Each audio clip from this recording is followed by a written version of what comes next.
Hello दोस्तों, मैं शारदा सानवी आप लोगों का स्वागत करती हूँ अपनी यूट्यूब चैनल पर। आज हम लोग कर रहे हैं कक्षा 10th में क्षितिज भाग 2 के अंतर्गत लखनवी अंदाज के क्वेश्चन आंसर। बहुत सरल भाषा में है क्वेश्चन आंसर।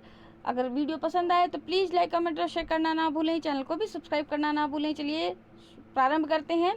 लखनवी अंदाज यशपाल का जो लिखा अध्याय है आपके पास में, उसके क्वेश्चन आंसर। सबसे पहला क्वेश्चन है, देखिए बच्चों आपके पास में, लेखक को नवाब साहब के किन हाव भावों से महसूस हुआ कि वे उनसे बातचीत करने के लिए तनिक भी उत्सुक नहीं हैं।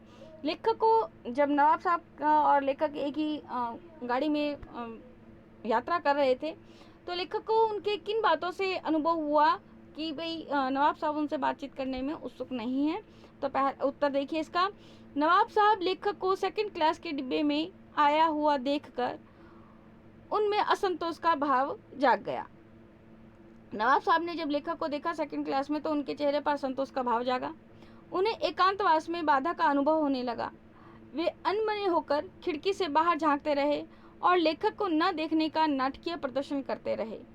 नवाब साहब के इन हाव भावों को देखकर लेखक अनुमान लगा रहा था कि वे बातचीत करने के लिए किंचित भी उत्सुक नहीं हैं, मतलब थोड़े भी उत्सुक नहीं हैं। ये लेखक को अनुभव हुआ। अब दूसरा प्रश्न, नवाब साहब ने बहुत ही यत्न से खीरा काटा, नमक मिर्च बुरका, अंततः सूंघ कर ही खिड़की से बाहर फेंक दिया।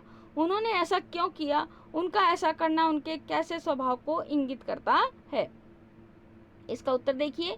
नवाब साहब अपनी नवाबी शान शौकत को दिखाने की आदत रखते थे। वह अपनी हरकत से ठाट बाट का प्रदर्शन करने में लगे थे। लेखक को देखकर अपनी प्रवृत्ति के अनुसार खीरों को छीला, नमक मिर्च लगाया, सूंघा और बाहर फेंक दिया। जैसे यह सब करके नवाब साहब बता देना चाहते हों कि उनके द्वारा इन्हें सूंघना ही पर्याप्त है। खीरे खाकर पेट भरने की आदत तो साधारण लोगों की बात है। इस प्रकार यह सब नवाब साहब के अमीरी दिखावे के स्वभाव की ओर इंगित करता है। इंगित मतलब इशारा करता है। प्रश्न 3 देखिए।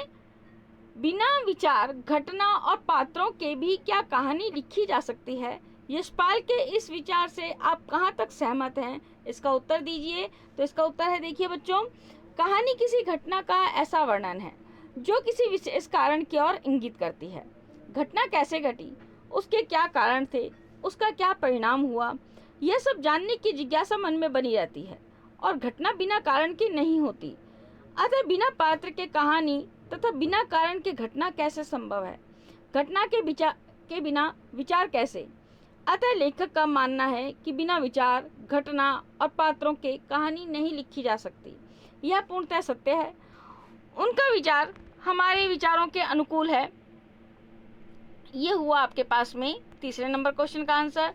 चौथा नंबर क्वेश्चन है, देखिए, आप इस निबंध को और क्या नाम देना चाहेंगे? तो इस निबंध को लखनवी अंदाज के अलावा आप और क्या क्या शीर्षक देना चाहेंगे? तो ये क्वेश्चन इस तरीके से भी पुटअप किया जा सकता है। इसके उत्तर देखिए। नवाबी दिखावा या नवाबी ठाट, थोथा चना। तीसरा है आपके पास में असार्थक प्रदर्शन आदि। असार्थक प्रदर्शन, ये भी इसका शीर्षक है। आदि आदि शीर्षक हो सकते हैं जो पाठ में निहित अर्थ को समेटे हुए हैं। तो इसके आपने 3 शीर्षक बताए हैं, नवाबी दिखावा या नवाबी ठाट, थोथा चना और असार्थक प्रदर्शन। रचना और अभिव्यक्ति के प्रश्न परीक्षा की दृष्टि से उपयुक्त नहीं रहते। इनमें से बहुत कम प्रश्न पूछा जाता है, पूछा ही नहीं जाता तकरीबन जो क्वेश्चन आपको कराए हैं वो क्वेश्चन। इसके अलावा एक और वीडियो डाला जाएगा लखनवी अंदाज में, जिसके पाठ के अन्य महत्वपूर्ण प्रश्न होंगे, वो भी आप बहुत अच्छी तरीके से देखिएगा। क्योंकि परीक्षा में, बोर्ड की परीक्षा में ऐसे ही प्रश्न, जैसे जो 4 प्रश्न आपने अभी किए हैं, ये वाला शीर्षक से संबंधित, या बिना विचार बिना घटना की कहानी कैसे लिखी जा सकती है, वो वाला प्रश्न, ये इंपॉर्टेंट प्रश्न है बच्चों, जो वास्तव में परीक्षा की दृष्टि से बहुत महत्वपूर्ण है। इन क्वेश्चंस पे फोकस करना है आपको लोगों को। तो रचना अभिव्यक्ति वाले मैं अभी नहीं करवाऊंगी आपको क्वेश्चंस। इसके अलावा जो महत्वपूर्ण प्रश्न है वो करवाए जाएंगे। तो उस वीडियो को भी आप अच्छी तरीके से देखेंगे, सुनेंगे, तो आपको बहुत अच्छी आपकी परीक्षा की तैयारी होगी। आज के लिए धन्यवाद, नमस्कार।